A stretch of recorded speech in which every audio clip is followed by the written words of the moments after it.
At the heart of introducing non-Christians to God the Father is the necessity to proclaim and explain the gospel. So we proclaim and explain the gospel. Van, please read 1 Corinthians 15, verses 3 through 4.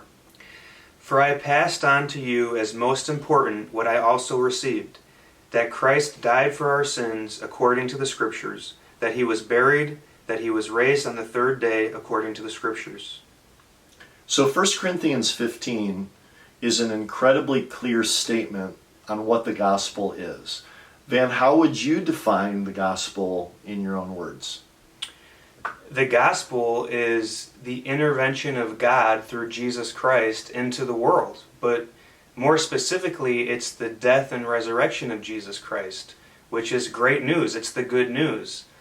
But in order to really understand that, we have to know and understand the bad news. And the bad news is that we have all fallen short of the holy, perfect, righteous standard that God created us for. And I think that that's very clear. God the Father has spoken into the world, and he is the one that has the perfect standard. Mm-hmm.